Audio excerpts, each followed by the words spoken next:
Nadhani alikuwa yuko busy pia vikao na nini yuko busy sana, lakini labda kwa sababu ni manager na unakaa na Zuchu muda mwingi. Labda baada ya msamaha huo Zuchu maneno yake ambayo anatoa mdomoni ni maneno kama namna gani?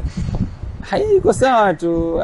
Gigi mwenyewe umeona mwenyewe kasema wako sawa, alishazungumza. So kila kitu kiko sawa. Yeah. Unafikiri mikanganyiko kama hii kwa nini huwa inatokea mara kwa mara kwa wasanii wa WCB?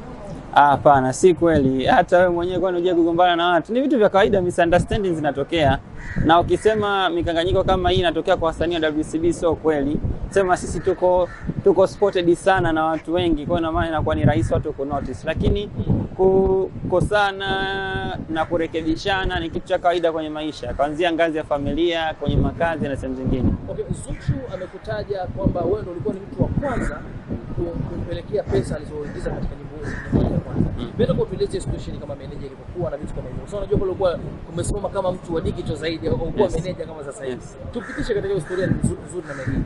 Kama alivyosema, of course sisi kama label tukishawasaini wasanii, tukisubmit kazi zao, manake mapato yatakayoingia lazima tuwakabidhi wasanii.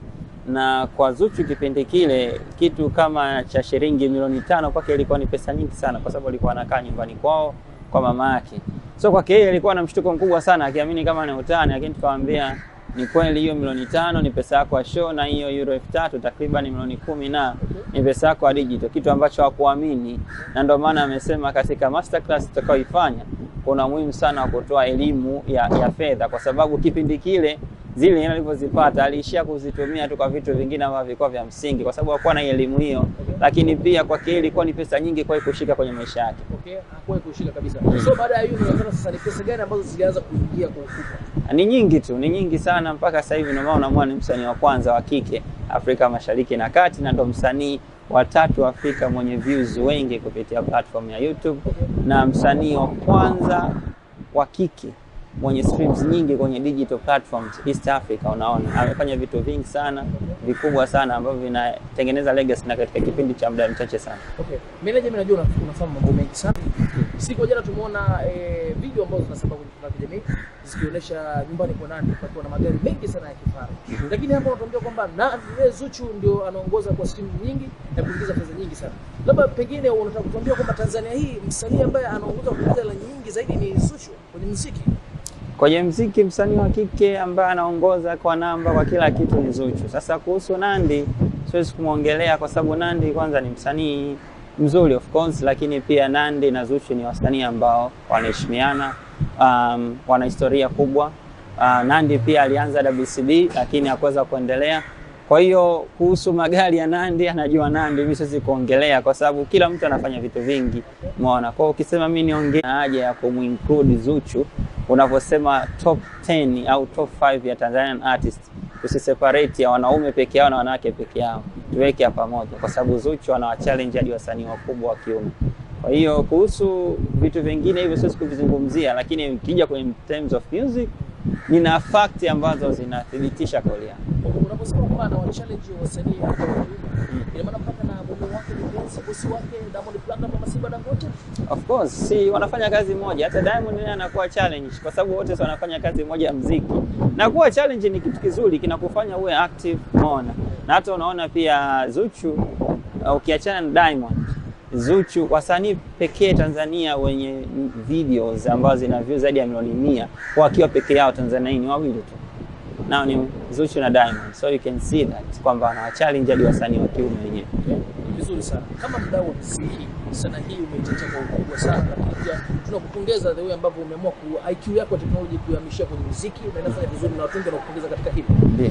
Unaionaje sasa tasnia ya muziki mpaka sasa? Usije katika masuala haya ya streaming na mambo yote ya kimitandao. Tasnia kwa kweli inakuwa sana na inakuwa katika engo nyingi. Tumeona sasa hivi kumekuwa kuna fursa kwa sekta tofauti tofauti. Juzi nimeona chama cha madj kimesajiliwa BASATA, kwa sababu muziki unawategemea madjs pia.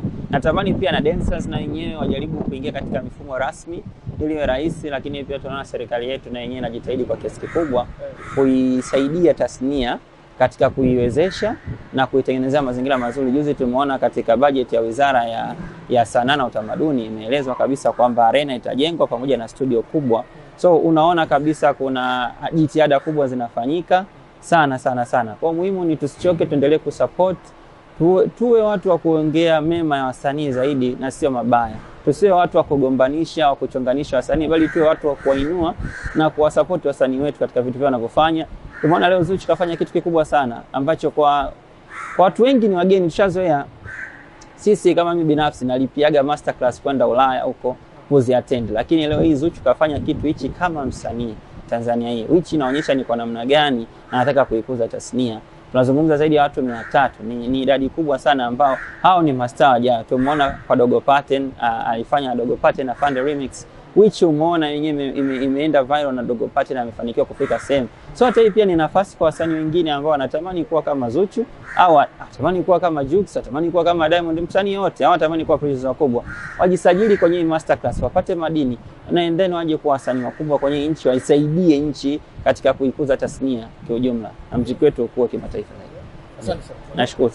Neno moja kwa wachambuzi ambao wamekuwa wakiongelea sana kuhusiana na muziki, lakini pia kuongea negative kuhusiana na wasanii. Tena akiongozwa na huyo Elmando. Yeye mnachonganisha wachambuzi. Wachambuzi of course, wachambuzi nilishadili na mmoja, nilimwambia Elmando namtafuta na mwenyewe natamani nimkalishe chini, nimfundishe kuhusu muziki kidijitali zaidi. Wanafanya kazi nzuri bwana. All in all wanafanya kazi nzuri. Naona ni fursa ambayo wameitengeneza, lakini naendelea kusisitiza zaidi. Ukitaka kuchambua kitu lazima uwe na fact. Kwa sababu uchambuzi maana yake ni umekitathmini kitu kwa kina, kwa kufanyia utafiti na pamoja na ushahidi. Sasa wachambuzi wengi wanakosaga kitu kinachoitwa ushahidi, bali wanachambua kitu kinachoonekana. Niwasisitize watafute watu wanaohusika na hawa wasanii, wajaribu kukaa nao chini, wawape uhalisia wa vitu vingi, kwa sababu kuna vitu vingi wanashindwa kuvizungumzia na ambavyo ni muhimu kuvizungumzia. Wanafanya kazi nzuri, tunahitaji wanaifanya game na changamka, lakini kuna vitu vingi wanakuwa wanaofahamu navyo. Kwa hiyo wanakuwa wanapozungumza wanakuwa wanajenga, lakini wanakuwa wanakosa information sahihi, which inakuwa ina mislead muda mwingine. Kwa hiyo unaweza ukawa unazungumzia kuhusu show ya msanii fulani, lakini unakuwa unakosa full details. Unazungumzia show kwa kuona kile kipande cha show. Watakiwa kukutana na watu na wahusika katika hiyo timu, kwa sababu wapo wanajulikana, upate data kamili ili ukichambua unakuwa unazungumza kitu kizuri. Kama kwenye mpira, ukimwona mchambuzi anachambua mpira, manake ukiachana tu na kutazama, anajua pia na ufundi unaohitajika kufanyika, kwamba fulani kakosea kitu fulani, atakiwa afanye hivi kutokana na uhalisia. Sasa wao wanakosa huo ushahidi, wanakosa hizo fact. Kwa hiyo inafanya uchambuzi wao unakosa uhalisia 100%. Kwa hiyo ni kitu kizuri, lakini wanafanya. Elmando naambia namtafuta siku yote nikutana naye, nitampa vipande vyake ili aweze kuwa mchambuzi mzuri zaidi. Okay, swala kizushi tu meneja. Watu wanasema kwa nini Diamond anavaa nguo moja tu kwenye performance zake kila mkoa? Kwa nini sio anabadilisha kama wasanii wengine? Sasa hapo nadhani inabidi mumtafute stylist wa Diamond, kwa sababu yeye ndo anayepangilia mavazi yake yote. Kwangu mimi ukiniuliza Diamond kwa nini anaongoza kuwa namba 1 Tanzania, nitakujibu, lakini kwenye mavazi ni kitengo cha department nyingine ambao wana deal na masuala ya kumvalisha msanii, na kila vazi inakuwa na theme yake ama maudhui yake.